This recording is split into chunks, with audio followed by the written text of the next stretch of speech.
વિક્રમ સંવત 2080 ફાગણ સુદ 14 તારીખ 24/3/2024 રવિવાર ભગવાન સ્વામિનારાયણ મહાપ્રભુ જેતલપુર જવા માટે પ્રભુ નીકળેલા છે. ગઢપુરથી રસ્તામાં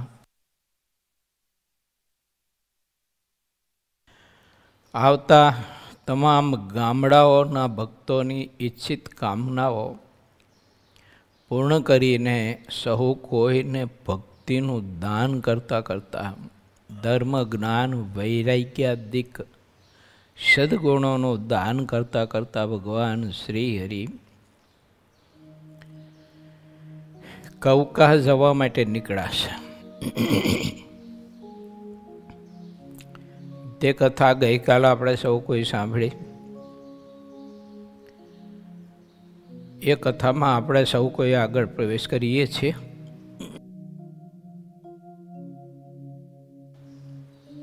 પૂર 19મો તરંગ 37મો.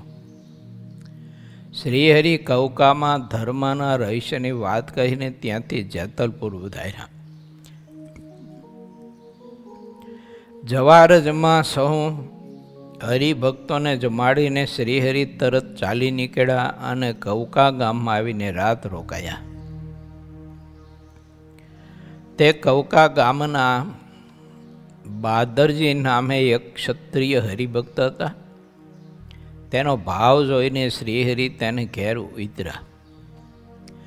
મહારાજ અને સાથે રહેલા સંતો, બ્રહ્મચારી, પાર્ષદો અને હરિભક્તો જે હતા એની ઉતારા માટેની વ્યવસ્થા બાદરજી નામના ક્ષત્રિય હરિભક્તે ગામના પોતાના સગા સંબંધીઓ, આડોશી પાડોશી, બીજા ત્રીજા જે કંઈ હતા ભાવિક લોકો,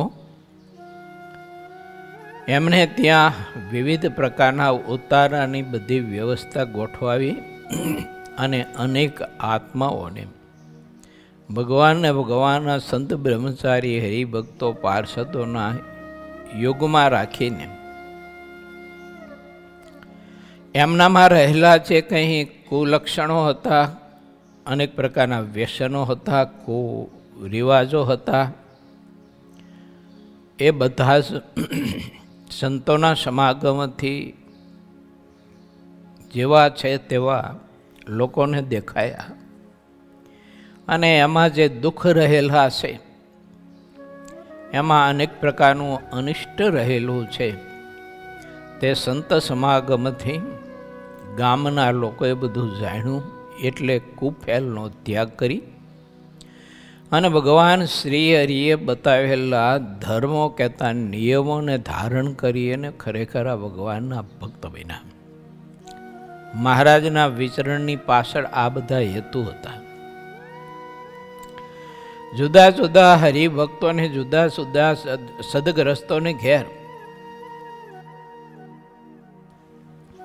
બધી ઉતારાની વ્યવસ્થા ગોઠવાતી. એનું કારણ એ હતું કે જ્યાં સંતો, બ્રહ્મચારી, પાર્ષદો અને હરિભક્તો રાત રોકાય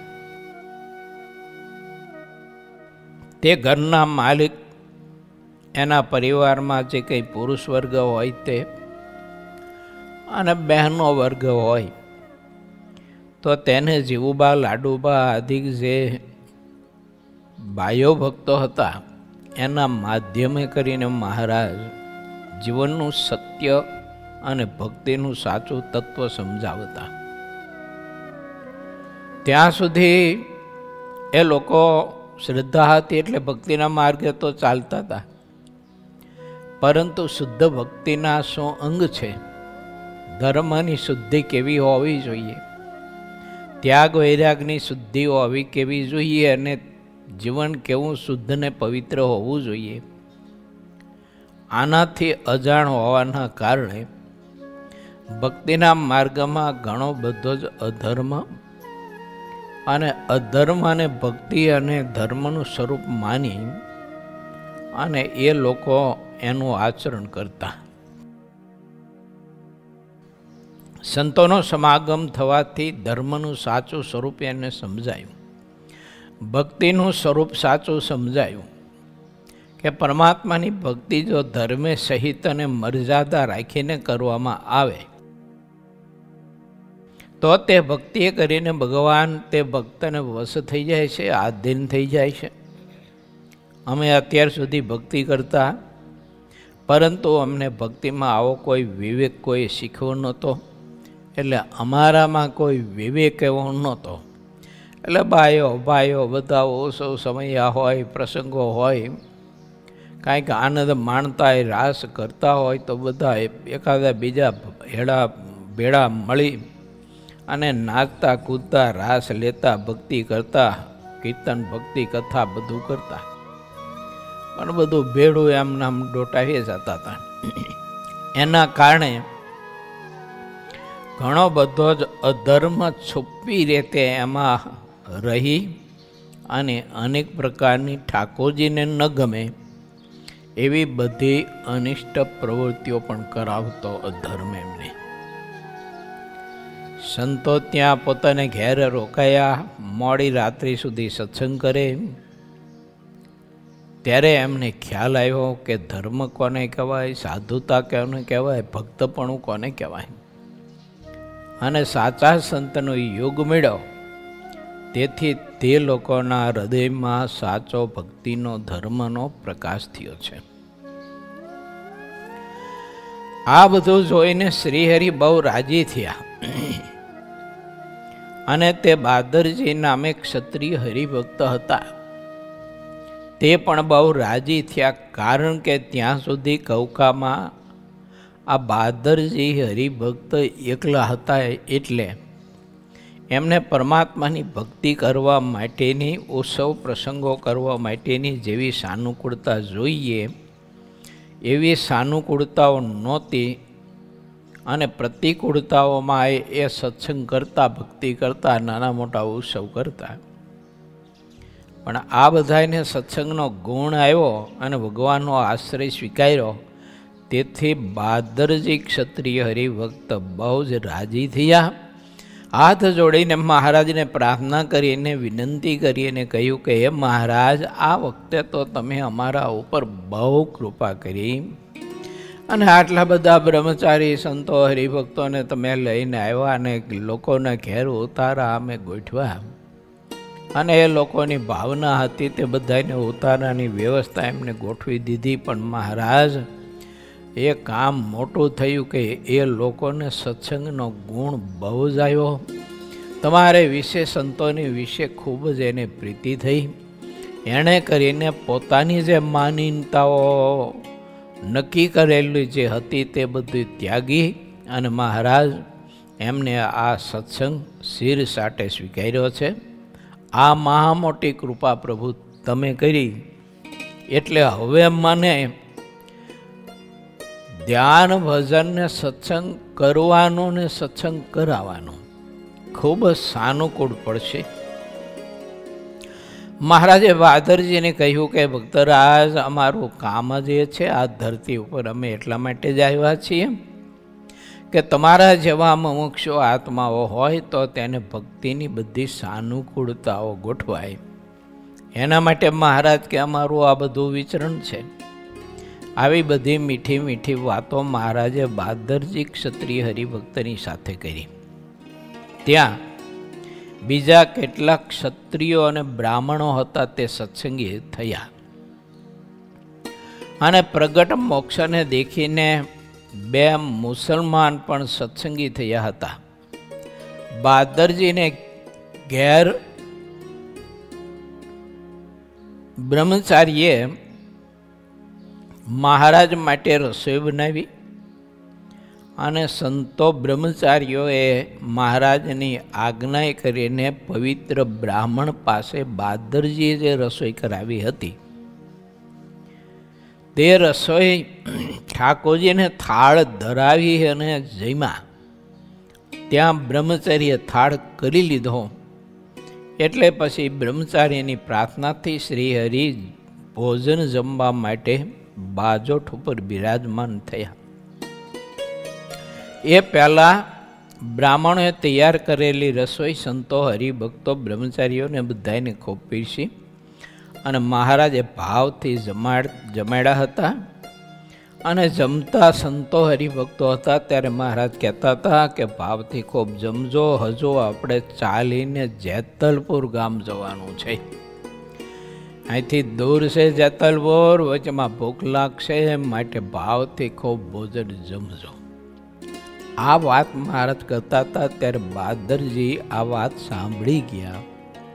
એટલે મહારાજને કહ્યું કે મહારાજ, મેં જાણી જોઈને રસોઈ બમણી કરાવી છે, ડબલ કરાવી છે.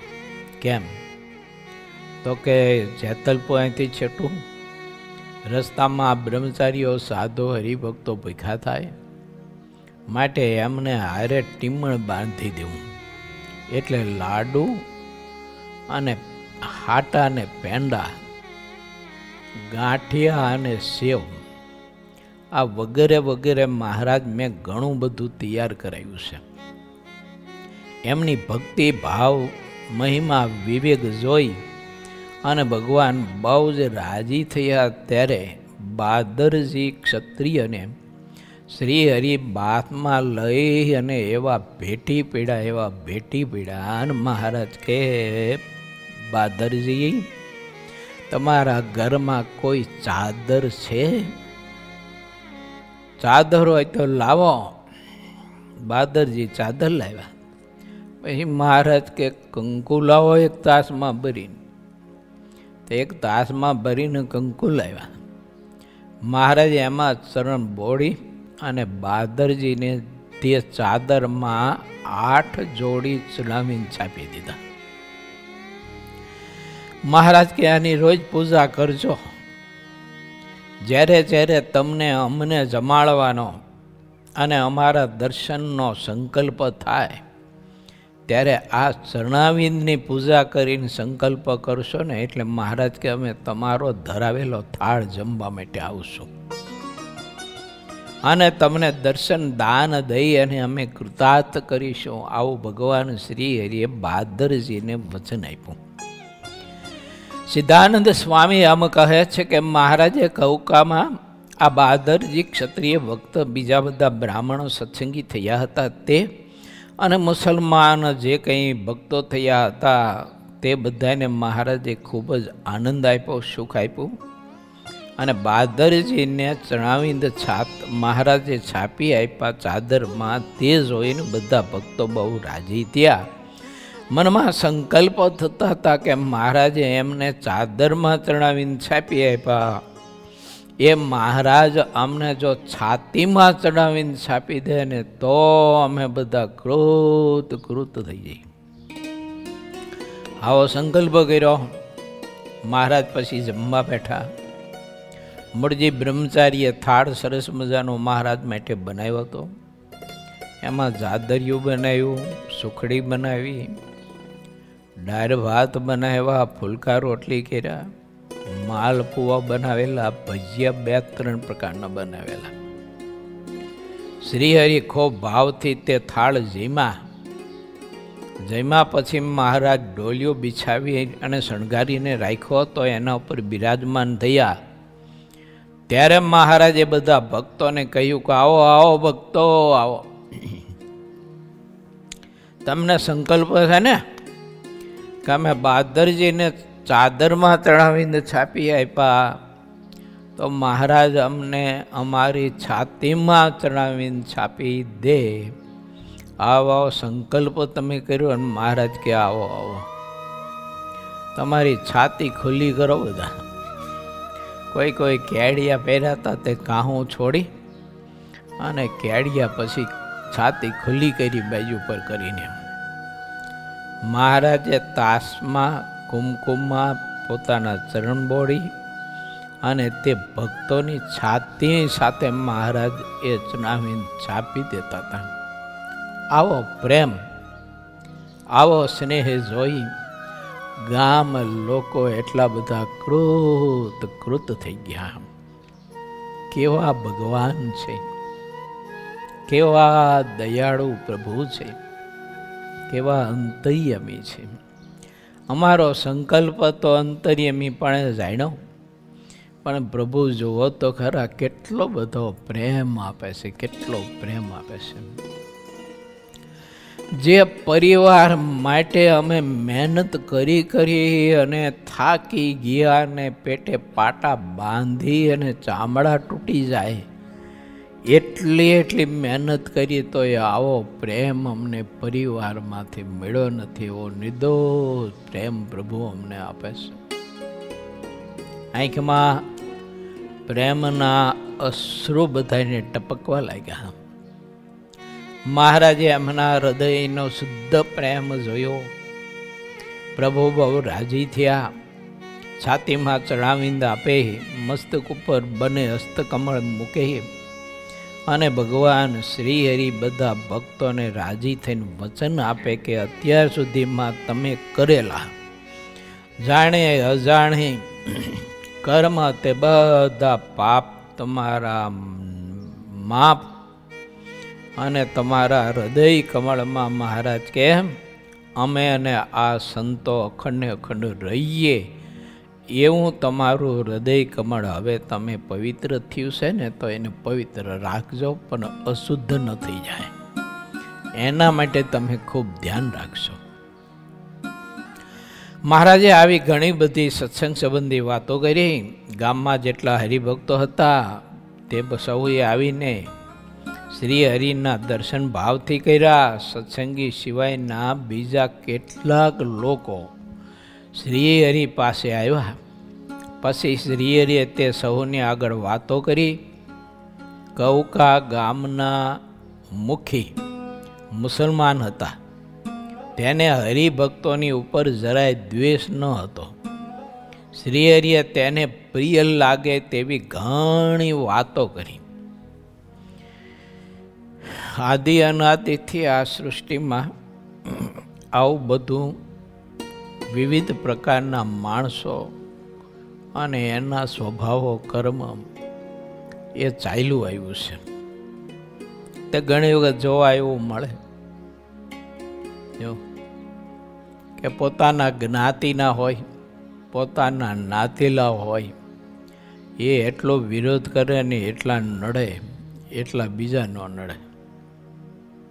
ઉલટાના બીજા સત્સંગ કોઈ કરતા હોય ને તે જોઈને રાજી થાય. આ મુસ્લિમ મુખી હતા ને બહુ સમજદાર હતા. એટલે ભગવાન શ્રીહરિ પ્રત્યે એમને ખૂબ જ ભાવ હતો અને ભગવાનનો આશ્રય સ્વીકારેલા જે ભક્તો હતા એના ઉપર ખૂબ જ એને ભાવ ને લાગણી હતા. જે લોકો આગળ બ્રાહ્મણો હતા પણ સમયાંતરે કોઈ કારણોસર વટલીને મુસલમાન થયા હતા, તે બધા લોટિયા વારા કહેવાતા. તેઓ મોઢાથી તમાકુનું નામ પણ બોલતા નહીં એવી અત્યાર સુધીની એમની ટેક હતી. ત્યાંના હિન્દુ બ્રાહ્મણ ઘણા શુદ્ધ હતા. નાયા ધોયા વિના, સંધ્યા સવાર સાંજ બપોરની કર્યા વિના ખાતા પીતા નહીં. વેદ અને પુરાણોને ભણેલા હતા. વળી તેઓ ક્યારેય પણ કોઈ એવા પાપી જીવ એનો સ્પર્શ કરતા નહીં ને થઈ જાય તો કપડાં સહિત સ્નાન કરી અને શરીર અને તન મનની શુદ્ધિ કરતા. આવી રીતે અખંડ ધર્મ પાળતા. જન્મ મરણના સૂતકો અને ગ્રહણ જેવા દિવસોના સૂતકોમાં પણ તે શ્રદ્ધાથી બધા ધર્મ નિયમ પાળી અને જીવન અને શરીર પવિત્ર અને શુદ્ધ રાખતા. તેઓ ધર્મને એટલો બધો અધિક કહીને માનતા કે ધર્મના સમાન બીજું કાંઈ અધિક નથી, આ શરીરે પણ નથી અધિક. છતાં તે બ્રાહ્મણોને કોઈ લોકો હેરાન પરેશાન કરતા ત્યારે તે મુસ્લિમ મુખી જે હતા તે એમનો પક્ષ લઈ અને એમની રક્ષા કરતા. એ જોઈને મહારાજ બહુ રાજી થતા. જેટલી અભક્ષ્ય વસ્તુ કહેવાય છે, જેમ કે લસણ, અફીણ, માજમ, ભાંગ વગેરે વગેરે કેપ કરનારા, લીલાગર, ડુંગળી આદિ વસ્તુઓને ભક્તો જે હતા અને ભગવાન શ્રીહરિના આશ્રિત થયા તેને એ બધા જ પદાર્થોનો કાયમને માટે ત્યાગ કર્યો હતો. અને જે લોકો તે વસ્તુનો ઉપયોગ કરતા હતા તે ભક્તિ કરતા, તેમ છતાંય ભક્તિમાં કોઈ દૈવત નહોતું. એનું કારણ એ હતું કે અભક્ષ્ય વસ્તુ ખાવા પીવાથી ભક્તિમાં જે પ્રભાવ ને દૈવત છે તે રહેતું હોતું નથી. એ સમાજને બતાવ્યું. માટે બધા ધર્મમાં ખૂબ જ સાવધાન અને મહિમાથી વર્તતા હતા.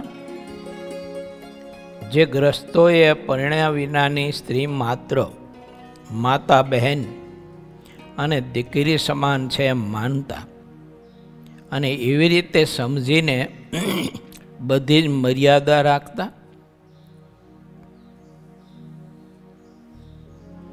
ગ્રસ્તને પરણા સિવાયની સ્ત્રીનો ત્યાગ રાખવો તે તેમનું બ્રહ્મચર્ય વ્રત કહેવાય છે.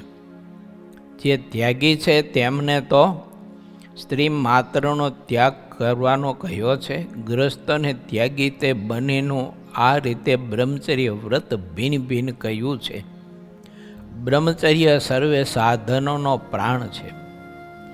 મનુષ્ય જે સાધન કરે છે તે બધા બ્રહ્મચર્ય વ્રત વિના નિષ્ફળ થાય છે. જેટલી મનુષ્ય જાતિ કહેવાય છે તે બધાને માટે બ્રહ્મચર્ય મુખ્ય કહ્યું છે. ચાંડાળથી લઈને જે કંઈ નાના મોટા માણસો હોય કે જે મનુષ્ય જાતિ કહેવાતા હોય તે બધાના માટે બ્રહ્મચર્યનો જેટલો ભંગ થાય તેટલો તેના રાજા તેને દંડ યોગ્ય દેતા, એવી પૂર્વે આપણા ભારત દેશમાં રીત હતી.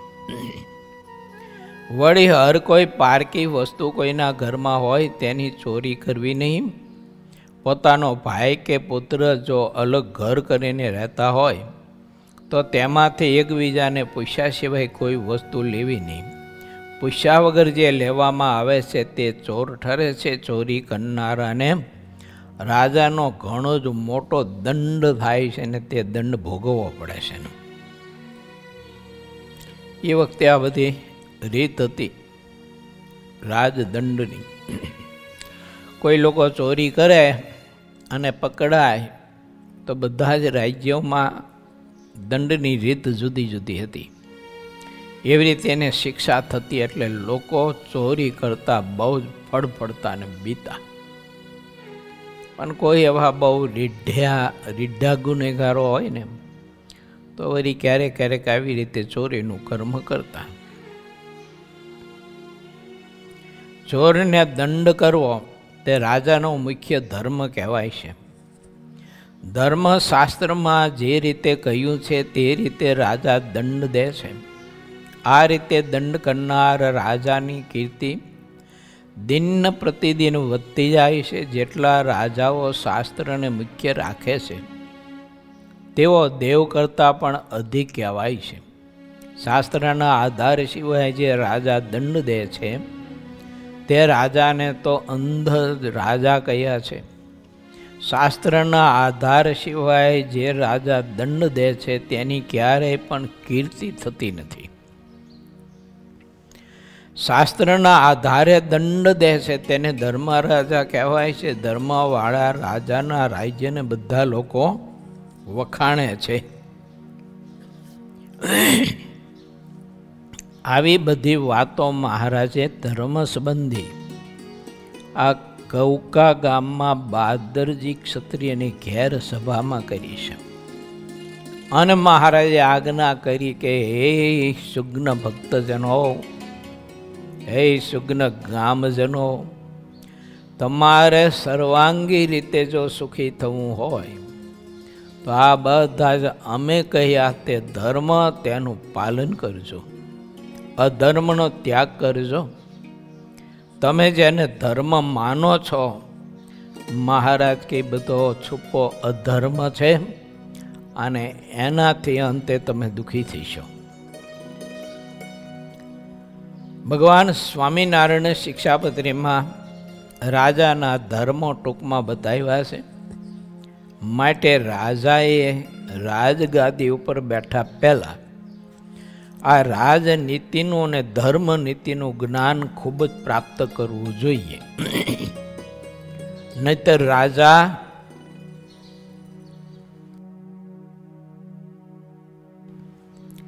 ધર્મનું અને નીતિનું જ્ઞાન ન હોય તો પ્રજાનો ગુનેગાર બને છે અને પ્રજાનો ગુનેગાર બનેલો રાજા એનો આત્મા એ યમદૂતના દંડને યોગ્ય થાય છે.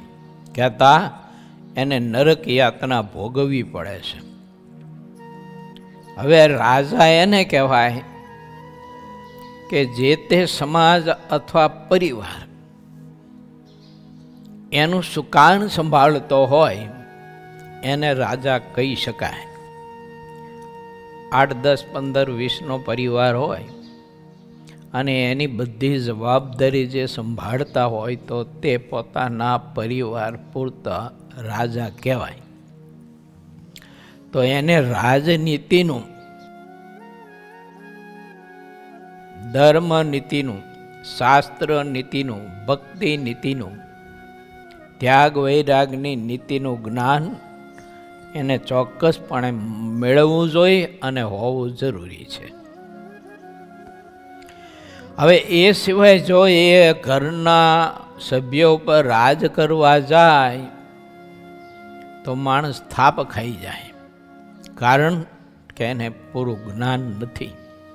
એટલે પોતાના ઘરના પરિવારોને ઘણી વખત તે ન્યાય નથી કરી શકતો, અથવા પોતાના પરિવારનું પોષણ કરવા માટે ઘણો બધો અધર્મ કરતા હોય છે. ચોરી જેવું, અનીતિ જેવું, છેતરપિંડી જેવું ઘણું બધું આવું માણસ કામ કરતો હોય છે અધર્મ ભેરો, અને અંતે જીવ પાછો નરકગામી થાય છે.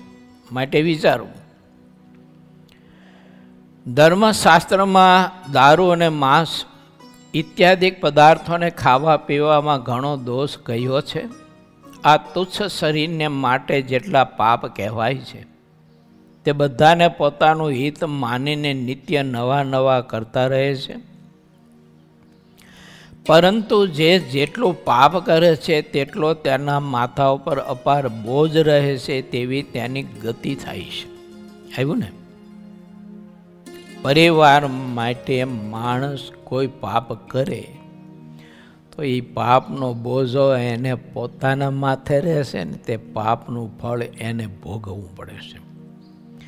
પાપ કરી અને ઘરના સભ્યોનું ભરણ પોષણ કરવા માટે એને જે કંઈ અનિત્યો કરી અને ધન સંપત્તિ પદાર્થ મેળવાને કમાયો એ ધન પદાર્થ બધું સંબંધીઓ પરિવારના ભાગ પડતું હોવું ભોગવશે.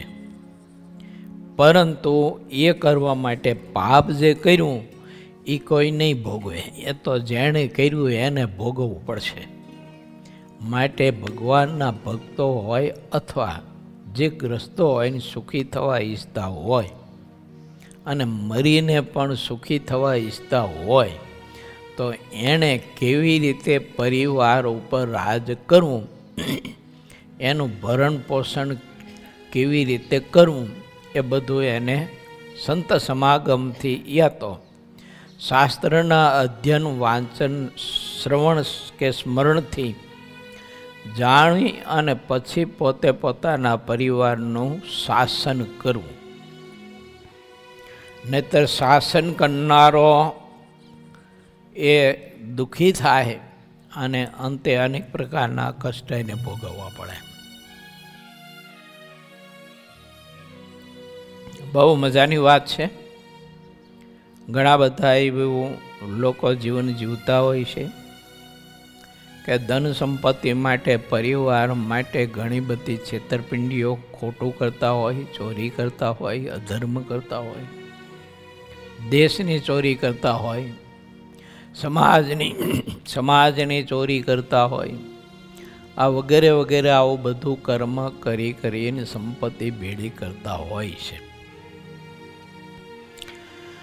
એક માણસ ઘણા વર્ષો પહેલાં મને મળેલો, તેને મને વાત કરેલી કે મને મારા બાપાએ 50 વીઘા જમીન આપી હતી અને 2 ઓરડાનું એક નાનું એવું મકાન આપ્યું હતું ને એ તે દેશી નડિયા એના માથે આવું સાદું એવું એક મકાન આપ્યું હતું. તો મારા બાપાએ મને સંપત્તિમાં વારસામાં એટલું આપ્યું હતું કે, પણ મેં કે મહેનત કરી એને પ્રયત્ન કરી અને 50 વીઘામાંથી 400 વીઘા જમીન કરી કે મેં, અને 8 ઓરડાનું જબરજસ્ત મોટું મકાન બાંધ્યું. આ બધી જાહો જહાલી બધી કરી, આ બધી વાત કરી, પણ એ 50માંથી 400 વીઘા જમીન કરવા માટે અધર્મ કર્યો એ કાંઈ ન કીધું પાછું. એવું એ મકાન બાંધ્યા, બધી સંપત્તિ વસાવી, એમાં ઘણા બધાની છેતરપિંડીઓ કરીને ઘણા બધાને ટાઢા પાણી નવરાવી દીધા, એ કંઈ વાત ન કરી પછી.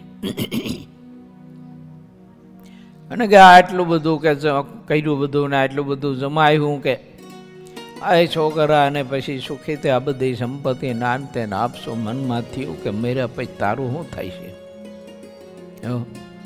લોકોના વિશ્વાસઘાત કરી, છેતરપિંડી કરી, લોકોને ઉલ્લુ બનાવી અને ધન સંપત્તિ ભેગી કરીને ત્યાં પછી આટલો બધો ખેતીનો વિસ્તાર કર્યો, આવા બધા મકાનો બાંધ્યા અને આટલું બધું હોનું મને કે 100-150 તોલા તો હોનું મારી પાસે છે કે શું કરવાનું?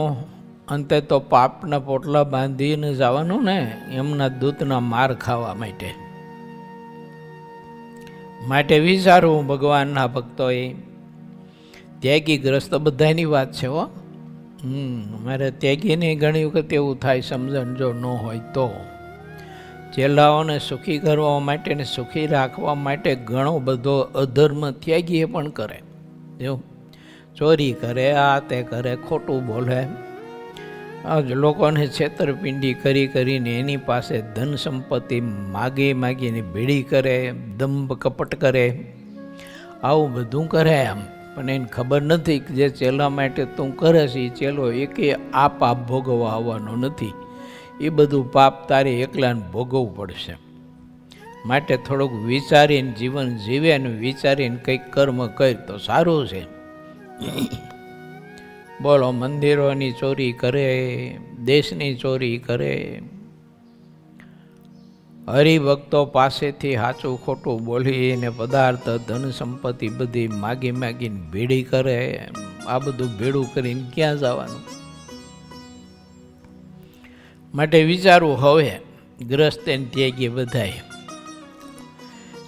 જેટલો ભાવ રાખીને સત્પુરુષની સેવા કરે છે તેના તેટલા પાપ છૂટી જાય છે. જે સાચા સંત પુરુષનું જાણે કે અજાણે જેટલું સન્માન કરે છે તેટલું તેનું પાપ નિવારણ થાય છે. સહુ જનના સુખના દાતા એવા શ્રી હરિએ જ્યારે આટલી વાત કરી તે પછી સૌ લોકો શાંતિથી સૂઈ રહ્યા. પછી સૌ સવારે ચાલતા થયા અને જેતલપુર જવા માટે થઈને નીકળ્યા. મહારાજે કહ્યું કે આપણે આજે સાબરમતી નદીમાં સ્નાન કરી અને ત્યાં પૂજા પાઠ કરવાના છે. માટે ત્યાં સુધી બધા ભક્તો શાંતિથી અમે આજ્ઞા કરી તે પ્રમાણે રસ્તામાં ચાલજો, પણ અમારી આજ્ઞાને મરજી લોપીને કોઈ રસ્તામાં ચાલતા નહીં. આવી ભલામણ મહારાજ વારંવાર કરતા, કારણ કે મોટો સંઘ હોય ને એટલે એમાં બધા તરહના વિચારોવાળા બધા હોય. જો તે રસ્તામાં ઘણા બધા ખેડૂતોના ખેતરો, વાડીઓ બધું આવતું હોય, એમાં શેરડી, ચીવડા, તરબૂચ વગેરે શાકભાજી વગેરે વાવ્યા હોય. એટલે રસ્તામાં ચાલતા કોઈને ભૂખ લાગી હોય ને અથવા કોઈને રસાસ્વાદ બહુ હોય તો એ ખેડૂતને આમ ખેતરમાં કોઈ હોય નહીં, આજુબાજુ જોઈ લે, ના હોય ત્યારે એમાંથી તરબૂચ, ચીવડા કે બીજું ત્રીજું જે હોય તે, શેરડી હોય તો શેરડીના હાંઠા, આ તે બધું કાપે અને ભગવાનની આજ્ઞા લોપે માટે દુઃખી થાય. એટલે શ્રીહરિ કંઈક આવી બધી ભલામણ કરતા. સહુજનના સુખના દાતા એવા શ્રીહરિએ જ્યારે આટલી વાત કરી તે પછી સૌ લોકો શાંતિથી સૂઈ રહ્યા. પછી સૌ સવારે ચાલતા થયા અને સાબરમતી નદી પહોંચ્યા. ત્યાં સૌ મહારાજની આજ્ઞાએ કરીને સ્નાન કરી અને પૂજાપાઠ કર્યા.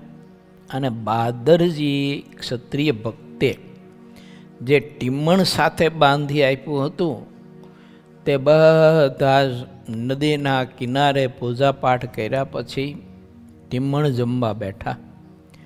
મહારાજે ચોરમાના લાડુ, સુખડી, ગાંઠિયા, સેવ વગેરે વગેરે જે હતું ટીમણ તે, અને સાથે ભક્તોને આપેલા ખાટા મરચાં હતા લીંબુવાળા,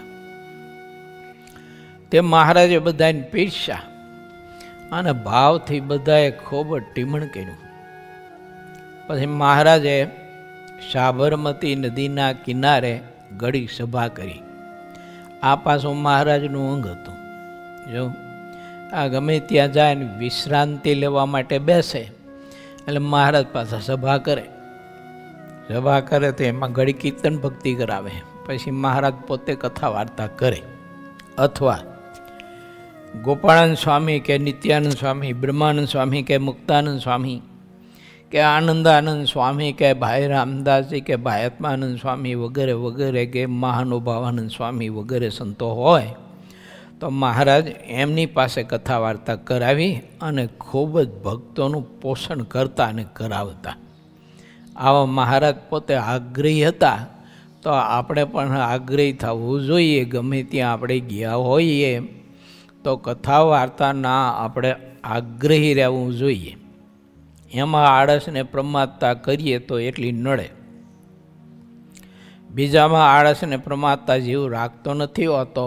શરીરના કોઈ પણ કારણો માટે માનો ભૂખ લાગી હોય તો એમાં આળસને પ્રમાદતા ન રાખે. ગાલો કંઈ નથી જમવો, હવે હાલશે, આજનો દી કંઈ નહીં, જવા દો, હવે નથી જમવો.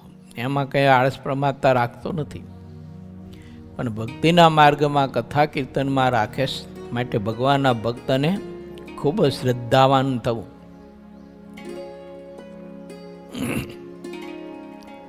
પછી શ્રી હરિએ સભામાં ઘણો બધો પોતે ઉપદેશ આપ્યો અને સંતો હરિભક્તોને કહ્યું કે પરમાત્માની કૃપા છે. ત્યાં ભરતખંડને વિશે પરમાત્માએ જન્મ આપ્યો છે ને આવો યોગ જ્યારે પ્રાપ્ત થયો છે માટે અમે આજે ધર્મનિષ્ઠાની, ત્યાગનિષ્ઠાની, વૈરાગનિષ્ઠાની વાત કરી.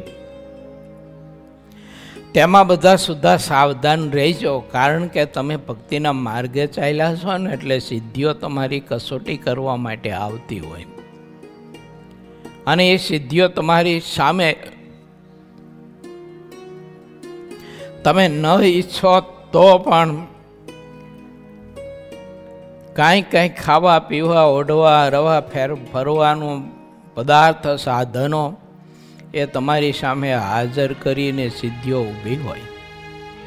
તમે જો સુદ્ધા સાવધાન નહીં રહ્યો અને તે સિદ્ધિઓનો જો તમે ઉપયોગ કરશો અને એને સ્વીકાર કરશો તો મહારાજ કે તમારે ભક્તિ કરી અને જે અમારા સ્વરૂપને પામવું છે અને અમારા સ્વરૂપનો જે આનંદ મેળવો છે એમાં સિદ્ધિઓ કંઈક ડખોળશે તો એટલું સુખ તમને ઓછું આવશે. માટે સુદ્ધા સાવધાન રહેજો. આવી બધી વાતો મહારાજ કરતા અને પછી જેતલપુર જવા માટે નીકળ્યા. જેતલપુર જવા માટે નીકળ્યા અને લગભગ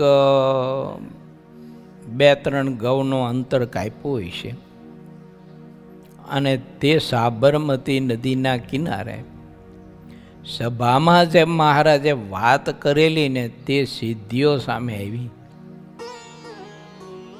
સિદ્ધિઓ સામે આવી એટલે તમે જુઓ તો એ સરસ મજાના ગાડા બળ જોડેલા, ગાડા એવા શણગારેલા, કોઈ કોઈ ગાડામાં કાંઈ બધી ખાવા પીવાની બીજી ત્રીજી બધી વસ્તુઓ ભરેલી, અને આવી સિદ્ધિઓ સામે આવી.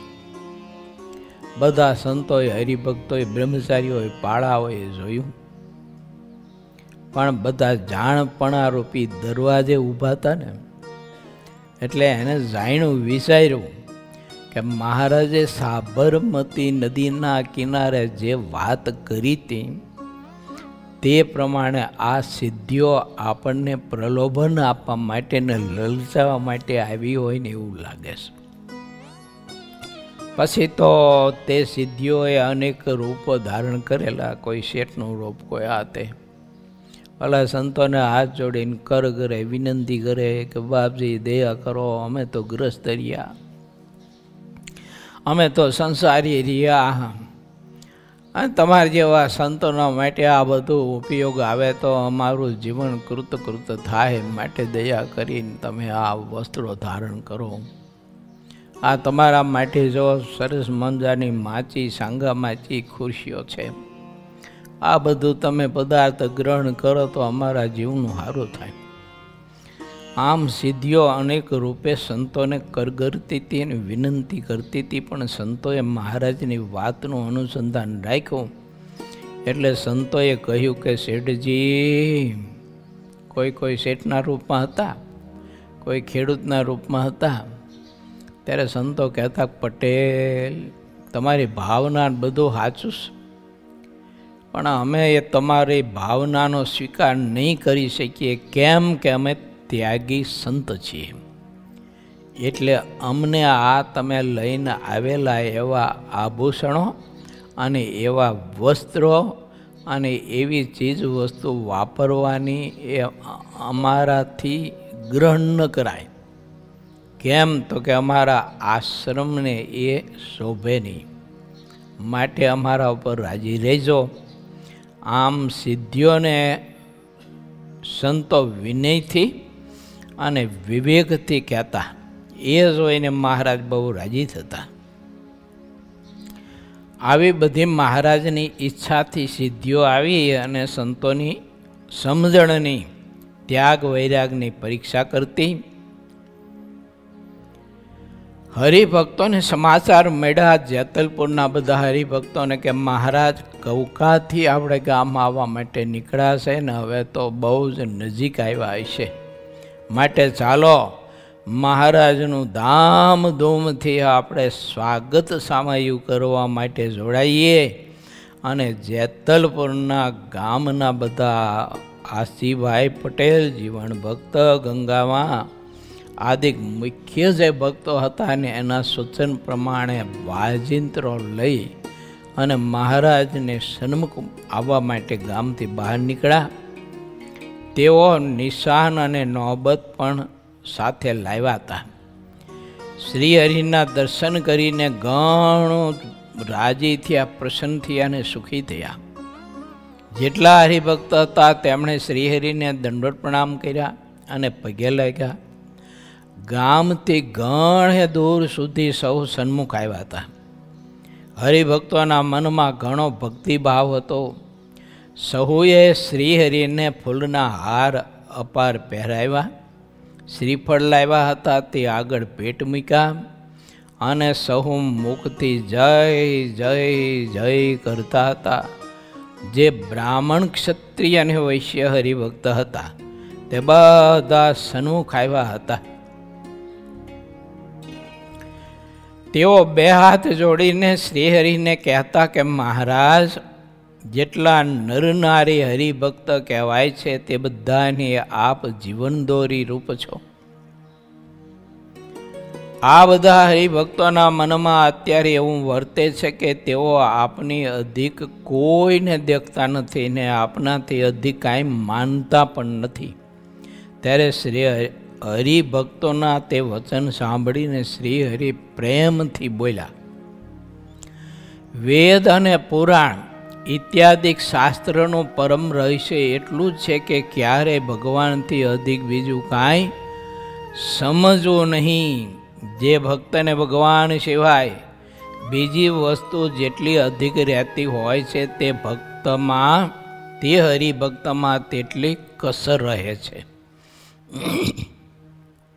આટલું કહી અને પ્રભુ ચાલ્યા. આગળના ભાગમાં વાજિંત્રો વાગતા હતા અને જેટલા પાર્ષદો હતા તે બધા બંદૂકના અવાજ કરતા અને શ્રીહરિના મસ્તક ઉપર છોનેરી છત્ર ધારણ કરેલું હતું. અને જેટલા હરિભક્તો હતા તે સહુ પ્રેમથી કીર્તન બોલતા હતા. ઇતિ શ્રી સહજાનંદ સ્વામી શિષ્ય સિદ્ધાનંદ મુનિ વિચિત શ્રી હરિચરિત્રામૃત સાગરના 19 પૂર્વમાં શ્રી હરિ કૌકામાં ધર્મના રહસ્યની વાત કહીને ત્યાંથી જેતલપુર વધાર્યા. એ નામે 37મો તરંગ સમાપ્ત થયો. બોલો, 37મા તરંગમાં બહુ જ અદ્ભુત આપણને સંકેત બતાવ્યો. ત્યાગી ગ્રસ્ત બધાયને નાના મોટાને આપણી જરૂરિયાત પૂરતું અને આવશ્યકતા પૂરતું ખાવું પીવું ઓઢવું પહેરવું એ ધર્મ છે. અને આવશ્યકતા કરતાં વધારે પડતું જે આપણે ગ્રહણ કરીને તે અધર્મ છે. માટે આ બધી રીતિ સિદ્ધિ આવી રીતે આપણી કસોટી કરતી હોય એવું માટે શરીરના પોષણ માટે જેટલી જરૂર હોય એટલું ચીજ વસ્તુ પદાર્થ ભગવાનના ભક્તે ભોગવવું એમ. ત્યાગીને ગ્રસ્ત બને માટે છે. અને એથી વધારે જેટલું આપણે કરીએ છીએ ને એ બધો અધર્મ છે. એનાથી રજોગુણ વૃદ્ધિ પામે છે. અને રજોગુણ અનેક પ્રકારના આ જીવ પાસે કુકર્મ કરાવે છે કે જે મહારાજને ન ગમે ને એવા બધા કર્મ કરાવે છે. માટે ચીજ વસ્તુ પદાર્થથી ભગવાનના ભક્તે છેટું રહેવું, બીતું રહેવું. બહુ સારો પદાર્થ મળે ને ત્યારે વિચારવું કે આ સિદ્ધિઓ આવી છે બધી. આ જો સાવધાન નહીં રહું ને તો આ ડખો કરશે મને અને તકલીફ ઊભી કરશે. પછી ઈચ્છાઓ વધતી જાય આપણી, જો આસક્તિ વધતી જાય. પછી અધિક ને અધિક બધું જ આપણે ઈચ્છીએ, પછી એનો કોઈ અંત જ ન આવે, કોઈ દિવસ તૃપ્તિ જ ન થાય જીવને. માટે ખાવા પીવામાં, ઓઢવા પહેરવામાં ભગવાનના ભક્તને દેશકાળ પ્રમાણે, આવક પ્રમાણે, સમય પ્રમાણે લક્ષ્ય રાખવું એમ. પણ બહુ અતિશય રજોગુણ વધી જાય એવું ભગવાનના ભક્તને કરવું નહીં. એમાં પછી દેશકાળ ન લાવવા એમ. અત્યારે દેશકાળ એવા તો હું કરી આવું, એવું ઓઢવું પહેરવું પડે એવું ન કરવું, એવું વિચારવું નહીં. એ ભગવાનના ભક્ત માટે એવા દેશકાળ ન હોય. એ તો રજોગુણી માણસો હોય ને જગતના, એના માટે હોય.